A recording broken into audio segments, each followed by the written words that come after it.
No, during the course of I decided quite a few years ago that no one had written at that time a book about Tom Crean, and that I would write a book about Tom Crean. And one of the first things I did was I managed to get a hold of the Crean descendants of Tom Crean himself. Received a letter back from Jared O'Brien, his grandson, and actually, despite my continued correspondence, never did hear back from him again. Because I wanted just the Crean family's, at least their support or their knowledge that I was doing this.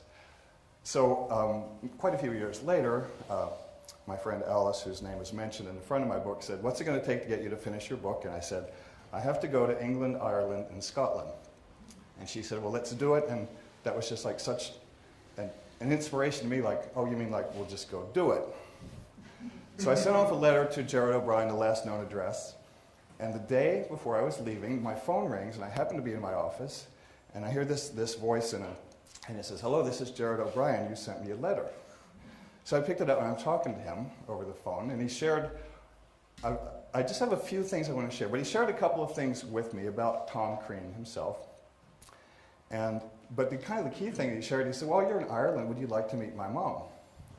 And this would be Mary Crean O'Brien, the last person on this planet who would have known Tom Crean well. So I said, "Yes, I would." And he said, "Good, I'll arrange it for you." So we had a little bit of a conversation, and then I did get to go to Ireland. During the course of my research, one of the first things I did was I got from a library a book, Ponting's book, The Great White South. And in it, he talks, among other things, he talks about the shanties that the seamen sang. This has been a thread of my research. Has been like, I wanted to put sound into my book, and now I know the names of some songs. And one of my questions I wanted was, what was Tom Crean's favorite song? So I ended up getting involved in the Sea Music program, and incidentally, I'm going to mention this now before I forget it. There is a Sea Music Festival at Hyde Street Pier, San Francisco Maritime National Park, August of this year. You have my email address. If you would like to come out, please do get a hold contact me. So anyway, I said, okay, what was Tom Crean's favorite song? So I got to Tralee, and got a few notes here. Anyway, Jared arranged this. I called up Mary, and she said, "Why don't you come over with tea, you and Alice?" So when I got to Mary Crean's house in Tralee, and she was 89 at the time, and my friend Alice actually gets me, and she's actually way more sociable than I am. She gets me into all sorts of wonderful situations I would never get into. And so Mary Crean O'Brien comes running out of the house, runs not to me, but up to Alice, and says, "Help me get rid of this man." She had a suitor that she did not want to have, had been visiting at the house, who had written a poem about Tom Crean and wanted to recite to her, and she really wished, and this was her excuse, and she came not to me but to Alice. So then we went in and we did have tea.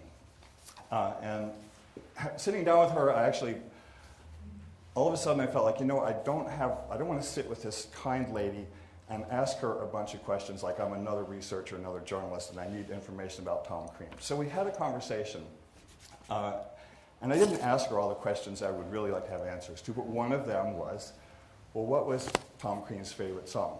We know from a little bit of kind of mentions in the various accounts, he kind of liked to sing, and apparently he was not a terribly good singer, and I would venture to say that being an Irishman, that music and singing was a part of his background and his love. And we do have, from Worsley, we have that there was some singing on the James Caird, which apparently, though it wasn't entirely clear, was the Wearing of the Green. And this would not be necessarily because Crean was a radical Irishman, because he wasn't.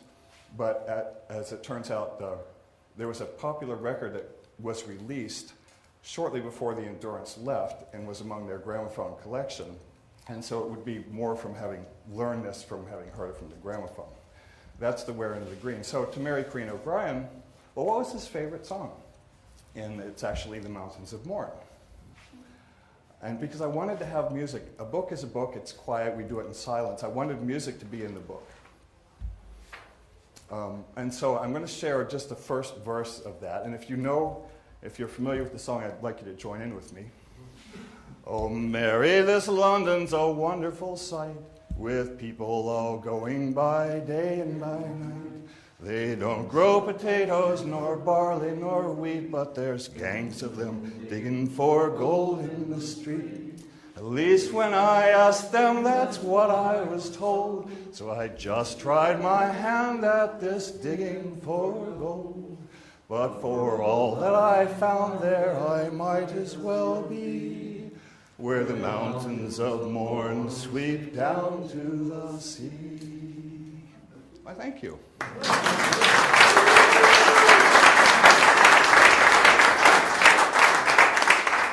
When we got into Mary Crean's house, and we were there, we were having this conversation, there's the formal portrait of Crean in the dress uniform that you may have seen.